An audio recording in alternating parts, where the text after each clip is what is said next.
Diabetic foot. Diabetic foot diabetes की एक complication है। टू टाइप्स की कॉम्प्लिकेशंस होती हैं डायबिटीज़ में, मैक्रो एंड माइक्रोवास्कुलर कॉम्प्लिकेशंस।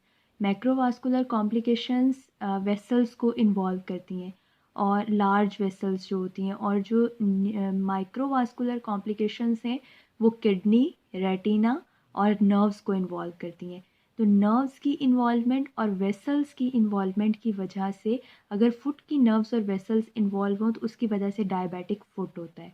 ठीक है, अब जब नर्व्स इन्वॉल्व होती हैं तो ये येलो में नर्व है एंड दिस रेड में ब्लड वेसल है। जब भी नर्व इन्वॉल्व होती है तो सेंसेशंस लॉस हो जाती हैं। ठीक है, जब सेंसेशंस लॉस होती हैं तो फुट में क्या हो रहा है, किसी किसी किस्म का भी फुट में ट्रॉमा होगा, बिल्कुल भी पेशेंट को पता नहीं चलेगा क्योंकि यहाँ की नर्व्स डैमेज हो चुकी हैं। ठीक है, उसकी वजह से, ट्रॉमा की वजह से अल्सर्स बनेंगे, और अल्सर जब बनेगा तो उसकी बिल्कुल भी केयर नहीं होगी क्योंकि उसमें पेन नहीं होगा और अल्टीमेटली उसमें इन्फेक्शन होगी, it leads to sepsis.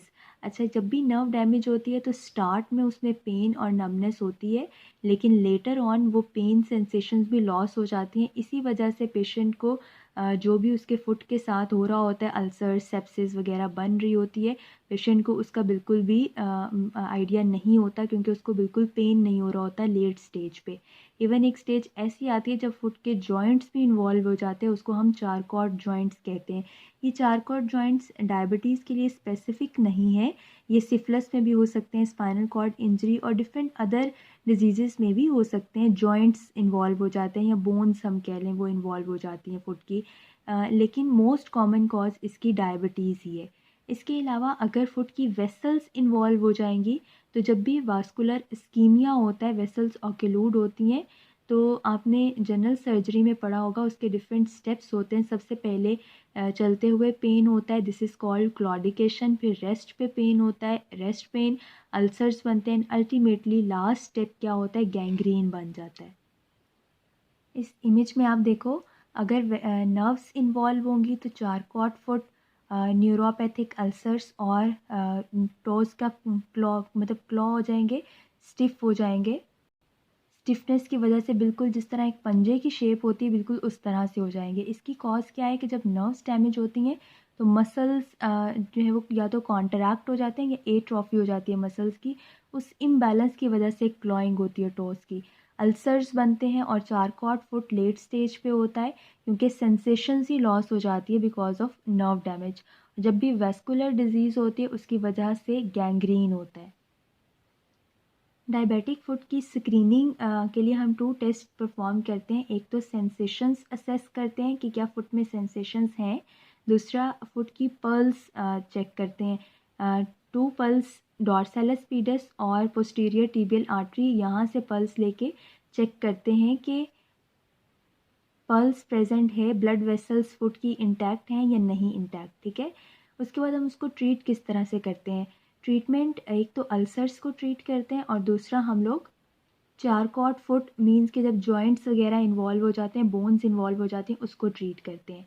Ulcers के ट्रीटमेंट के लिए सबसे पहले तो डीब्राइट करते हैं, डीब्राइटमेंट करते हैं, जहाँ पे अल्सर्स बना होता है उसको रिमूव कर देते हैं। ठीक है, साथ में एंटीबायोटिक्स देते हैं ताकि इन्फेक्शन अगेन ना हो जाए। ठीक है, उसके बाद हम क्या करते हैं, अगर सवेयर है तो फुट की एम्पुटेशन कर देते हैं, मीन के पूरे फुट को ही काटना पड़ सकता है अगर सवेयर है। माइल्ड में हम लोग सिर्फ डीब्राइटमेंट करते हैं अगर सिर्फ एक जगह पे लोकलाइज्ड अल्सर है तो।